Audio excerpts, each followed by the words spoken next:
നമസ്കാരം, ടെസറിൻ്റെ മറ്റൊരു വീഡിയോയിലേക്ക് എല്ലാവർക്കും സ്വാഗതം. ഇന്നത്തെ വീഡിയോ ഒരു ഇൻട്രസ്റ്റിംഗ് വീഡിയോ ആണ്. നമ്മളിന്ന് ഡീറ്റെയിൽ ചെയ്യാൻ പോണത് കുളുക്കുമല എന്ന് പറഞ്ഞിട്ടുള്ള അതിസുന്ദരമായ ഒരു കിടിലൻ പ്ലേസിനെ കുറിച്ചാണ്. മൂന്നാറിൽ നിന്ന് 20 കിലോമീറ്റർ മാറിയിട്ട് ട്രക്ക് ചെയ്ത് കയറിയിട്ട് കിടിലായിട്ടുള്ളൊരു സൺറൈസും കാണാൻ പറ്റിയിട്ടുള്ള അടിപൊളി പ്ലേസ്. നമ്മൾ ഇന്നലെ താമസിച്ച റിസോർട്ടിൽ നിന്ന് ഏകദേശം ഒരു 10-15 മിനിറ്റേ ഉള്ളൂ ഇതിൻ്റെ ബേസ് ക്യാമ്പിലേക്ക്. ബേസ് ക്യാമ്പിൽ നിന്ന് നമുക്ക് ജീപ്പ് പിടിച്ച് ഏകദേശം 2000 രൂപയാണ് അവർ ചാർജ് ചെയ്യുക. 5 to 7 ആൾക്കാർക്ക് അതിൽ കയറാൻ പറ്റും. ബേസ് ക്യാമ്പിൽ നിന്ന് ഏകദേശം 3/4 മണിക്കൂർ നമ്മൾ യാത്ര ചെയ്ത് കഴിഞ്ഞാൽ ഇതിൻ്റെ കൊളുക്കുമലയുടെ ഒരു സ്റ്റാർട്ടിംഗ് പോയിന്റിൽ എത്തും. പിന്നെ അവിടെ നിന്ന് ജീപ്പില്ല, നമ്മൾ നടന്ന് പതിയെ പതിയെ ട്രക്ക് ചെയ്ത് കയറണം. അത്രയൊന്നുമില്ല, 10-15 മിനിറ്റ് മാത്രമേ ഉള്ളൂ. അങ്ങനെ മുകളിലെത്തിക്കഴിഞ്ഞാൽ എന്നെ കാത്തിരുന്നത് എൻ്റെ ജീവിതത്തിലെ ഏറ്റവും സുന്ദരമായിട്ടുള്ള കാഴ്ചകളിൽ ഒന്നാണ്.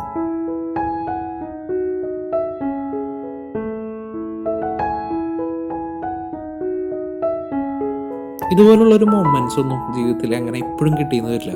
നമ്മളിതിനെ തേടി തേടി പോയിട്ട് ആ മേഘങ്ങൾ ഇങ്ങനെ മാറിക്കൂടണതും സൂര്യൻ്റെ ചെറിയ വെളിച്ചം നമ്മുടെ മുഖത്തേക്കൊക്കെ വരുമ്പോൾ അത് ഫീൽ ചെയ്യാന്ന് പറഞ്ഞാൽ ഏറ്റവും വലിയ കാര്യം തന്നെയാണ്. ഭയങ്കര സ്ട്രെസ്സിലും സ്ട്രെയിലൊക്കെ കുറേ ജോലിയൊക്കെ കഴിഞ്ഞ് വന്നിട്ട് ഈ ഒരു സ്ഥലത്ത് വന്ന് നിൽക്കുമ്പോൾ ഉണ്ടാകുന്ന ഒരു സന്തോഷം ഉണ്ടല്ലോ, അതാണ് ഏറ്റവും വലിയ സന്തോഷം എന്ന് പറഞ്ഞു കഴിഞ്ഞാൽ.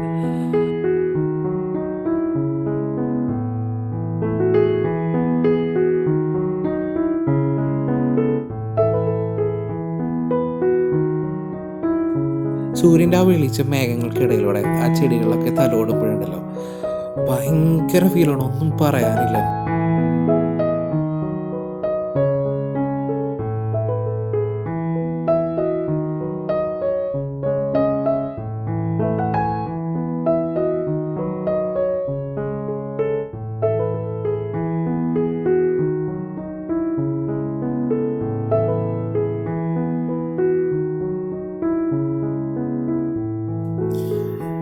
അവിടുന്ന് നോക്കിയാണല്ലോ തേനി എന്ന് പറഞ്ഞൊരു ഗ്രാമം മൊത്തം നമുക്ക് കാണാം. തേനി മാത്രമല്ല, മൂന്നാറിൻ്റെ ഓൾമോസ്റ്റ് ബ്യൂട്ടീസ് നമുക്ക് അവിടെ നിന്ന് കവർ ചെയ്യാം.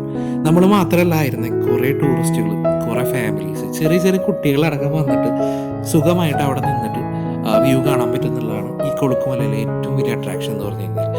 ഈസി ആയിട്ട് അങ്ങോട്ട് എത്താൻ പറ്റും, ആ സമയം നോക്കി വരാം, അധികം വലിയ തിരക്കൊന്നുമില്ല. എല്ലാവർക്കും വന്നിട്ട് ആ ബ്ലിസ്, സണ്ണിൻ്റെ ബ്ലിസ് ഇങ്ങനെ നോക്കി നിൽക്കാന്ന് പറഞ്ഞാൽ തന്നെ ഏറ്റവും വലിയ കാര്യമാണ്.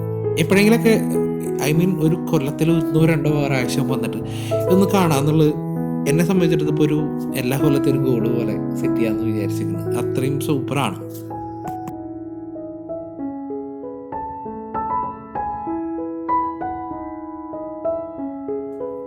ഈ ഒരു സീൻ കുറേ നാളത്തേക്ക് എൻ്റെ മനസ്സിൽ എടുക്കാനുള്ളതായിട്ടുണ്ട്. അത്രയും കണ്ടാലും മതി വരാത്ത സീനറീസാണ് എനിക്ക് അവിടെ നിന്ന് ക്യാപ്ചർ ചെയ്യാൻ പറ്റിയത്. ലൈഫിലെ ഏറ്റവും ബ്യൂട്ടിഫുൾ ആയിട്ടുള്ള മൊമെൻറ്റ്സിൽ ഒന്നായിരുന്നു സത്യം പറഞ്ഞാൽ. അത് എന്തുകൊണ്ടാണെന്ന് അറിയില്ല, പക്ഷേ ലൈഫിൽ മറക്കാൻ പറ്റാത്ത ചില മൊമെൻറ്റ്സിലൊന്ന്. യെസ്.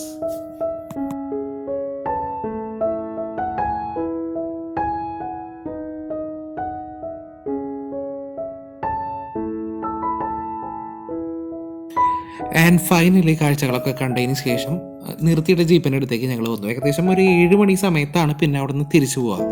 അപ്പോൾ ഞങ്ങളുടെ വണ്ടിയാണ് ആദ്യം കിടക്കുന്നത്. അപ്പോൾ ഞങ്ങൾ ആദ്യം തന്നെ പോന്നു. അപ്പോൾ ചേട്ടനൊക്കെ അടിപൊളി കമ്പനി ആയിരുന്നു. ചേട്ടൻ അടിപൊളി തമിഴ് പാട്ടൊക്കെ ഇട്ടിട്ടാണ് കയറി പോകുന്നത്. അപ്പോൾ തിരിച്ചു പോകുമ്പോൾ ആ മോഡിൽ തന്നെയാണ് പോണത്. അപ്പോൾ ഫ്രണ്ടിലായിട്ട് ഞാൻ സ്ഥലം പിടിച്ചു, ബാക്കിലായിട്ട് അപ്പോൾ എനിക്ക് ക്യാമറയും കാര്യങ്ങളൊക്കെ പിടിക്കാമല്ലോ. ഇനി തിരിച്ചു പോകുന്ന വഴിയിൽ എനിക്ക് ക്യാപ്ചർ ചെയ്യാൻ പറ്റുള്ളൂ, കാരണം വരുന്ന വഴിക്ക് ഭയങ്കര ഇരുട്ടും കാര്യങ്ങളായതുകൊണ്ട് ഒന്നും കിട്ടിയില്ല. പിന്നെ തിരിച്ചു വരുമ്പോൾ ആ ട്രക്കിങ്ങിൻ്റെ ബ്യൂട്ടി നമുക്ക് ആസ്വദിക്കാൻ പറ്റുമല്ലോ. പിന്നാലെയായിട്ടുള്ള ജീപ്പുകൾ നമുക്ക് കാണാൻ പറ്റും. അത്യാവശ്യം മഴ പെയ്തുകൊണ്ട് കുറച്ച് ചെളിയും കാര്യങ്ങളൊക്കെ ഉണ്ട്, എന്നിരുന്നാലും സൂപ്പറായിട്ട് നമുക്ക് പോകാൻ പറ്റുന്നുണ്ട്. ആ തണുപ്പ് ഫീൽ ചെയ്ത് കുന്നിറങ്ങണം. ഏകദേശം എനിക്ക് തോന്നുന്നു ഒരു 3/4 മണിക്കൂറിൻ്റെ ട്രാവൽ ഉണ്ടെന്ന് ഞാൻ പറഞ്ഞു ഓൾറെഡി. ഏകദേശം ഒരു 12-13 കിലോമീറ്റർ ഉണ്ട് ദൂരത്തേക്ക്. അപ്പോൾ ചേട്ടൻ അടിപൊളിയായിട്ട് വണ്ടിയൊക്കെ ഓടിച്ച് സൂപ്പറായിട്ട് പോകുന്നുണ്ട്. ഓക്കെ. നിങ്ങൾ ആദ്യമായിട്ട് ട്രക്ക് ചെയ്യണ ഒരാളാണെങ്കിൽ നിങ്ങൾക്ക് ലൈഫിലെ ഏറ്റവും നല്ല മൊമെൻറ്റ്സിൽ ഒന്നായിരിക്കും അതിൽ കയറി പോണതും ഇറങ്ങി വരുന്നതൊക്കെ ആയിട്ടുള്ള. കാരണം നല്ല ചെങ്കുത്തായിട്ടുള്ള കല്ലുകളും ജീപ്പ് വളഞ്ഞ് പോണതും നിങ്ങൾ അതിൻ്റെ ഉള്ളിൽ ഇരുന്ന് കഴിഞ്ഞാൽ നിങ്ങൾക്ക് അതിൻ്റെ ഫീൽ കിട്ടും. അത്രയും സൂപ്പറാണ്. ഞാൻ 2-3 വട്ടം പോയിട്ടുണ്ട്, അതിൻ്റെ ഒരു ചെറിയൊരു ഇത്. എന്നിരുന്നാലും ആദ്യമായിട്ട് നിങ്ങൾ പോവുകയാണെങ്കിൽ അതൊരു വെറൈറ്റി ഫീൽ തന്നെയായിരിക്കും. അത് ഫ്രണ്ടിലിരുന്ന് പോവുകയാണെങ്കിൽ സൂപ്പറായിരിക്കും. ആ വ്യൂവും കാര്യങ്ങളൊക്കെ കണ്ട് അത്യാവശ്യം ചെരിഞ്ഞ് ചാഞ്ഞ് കിടന്നൊക്കെ നമുക്ക് പോകാൻ പറ്റും. ഈ കൊളുക്കുമല സ്ഥിതി ചെയ്യുന്നത് തേനി എന്ന് പറയുന്ന ഡിസ്ട്രിക്റ്റിലാണ്. ആക്ച്വലി ഇത് തമിഴ്നാട്ടിലാണ്. തമിഴ്നാട്ടിൻ്റെയും ഇടുക്കിയുടെയും ബോർഡറിലാണ് ഈ പ്ലാന്റേഷൻ സ്ഥിതി ചെയ്യുന്നത്. ഇതിൻ്റെ ഏറ്റവും ഇമ്പോർട്ടൻ്റ് ആയിട്ടുള്ള കാര്യം എന്ന് പറഞ്ഞു കഴിഞ്ഞാൽ ലോകത്തിലെ ഏറ്റവും ഹയസ്റ്റ് പോയിന്റിലുള്ള ടീ പ്ലാന്റേഷനാണ് ഇതിലുള്ളത്.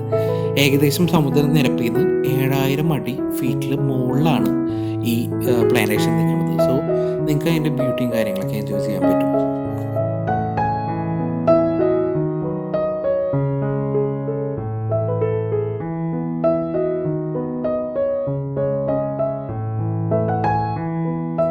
ഇന്നലെ ഞങ്ങൾ ചിന്നക്കനാലിലെത്തിയപ്പോൾ ഭയങ്കര എക്സ്പെക്റ്റേഷനോട് കൂടിയാണ് നോക്കിയിരുന്നത്. പക്ഷേ നമുക്കതൊന്നും കിട്ടിയില്ല ഇന്നലെ. ക്ലൈമറ്റ് ചേഞ്ച് കൊണ്ടോ കാര്യങ്ങളോ കൊണ്ടായിരിക്കണം. പക്ഷേ അവിടെ നിന്നൊരു 10-15 കിലോമീറ്റർ മാറിക്കഴിഞ്ഞാൽ ഒരു വേറെ ലോകം തന്നെയാണ്. ഇന്ന് മൊത്തം മൂഡ് ചേഞ്ച് ആയിപ്പോയി സത്യം പറഞ്ഞു കഴിഞ്ഞാൽ. ഇന്നലെ ഭയങ്കരമായിട്ട് വിഷമിച്ചിട്ടൊക്കെ നമ്മൾ ഈ വീഡിയോയിലൊന്നും കാണുന്ന പോലെ ഒന്നും സാധനം കിട്ടിയില്ല. പക്ഷേ ഇവിടെ വന്നപ്പോൾ ഒന്നും പറയാനില്ല. 1 മണിക്കൂർ ഒന്ന് ട്രാവൽ ചെയ്താൽ മതി നിങ്ങളൊന്ന് ട്രക്ക് ചെയ്തിട്ട്. ചിന്നക്കനാലിൽ നിന്ന് ശരിക്കും സത്യം പറഞ്ഞാൽ അടുത്താണ്. അതിൻ്റെ ബേസ് പോയിൻ്റാണ് ചിന്നക്കനാൽ എന്ന് പറഞ്ഞു കഴിഞ്ഞാൽ. സോ രണ്ടും രണ്ട് വെറൈറ്റിയാണ്, ഒന്നും പറയാനില്ല. അപ്പം നിങ്ങൾ എന്തായാലും കാണേണ്ട ഒരു പ്ലേസുള്ള ഒന്നാണ് കൊളുക്കുമല എന്ന് പറഞ്ഞത്. ഈ ക്യാമറയും പിടിച്ച് ആ പച്ചപ്പിൻ്റെ ഉള്ളിൽ കൂടെ ഞാനിങ്ങനെ നടന്ന് നീങ്ങുമ്പോൾ എൻ്റെ കയ്യിലുള്ളത് എനിക്ക് ഏറ്റവും സന്തോഷം തരുന്ന ഒരു ജോലിയാണ്. ജോലി എന്നൊന്നും പറയാൻ പറ്റില്ല. മനസ്സിന് സന്തോഷം ചെയ്യുന്ന കാര്യങ്ങൾ നമ്മൾ ചെയ്യാന്നുള്ളതാണ് ലൈഫിലെ ഏറ്റവും വലിയ കാര്യം.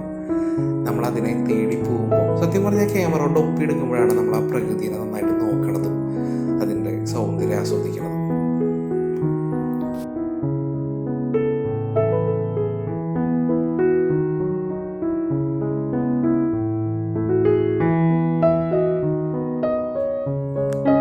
Thank you so much Kolukkumalai, എൻ്റെ ഈ ഒരു നല്ല ദിവസം കളർഫുള്ളാക്കി തന്നെ.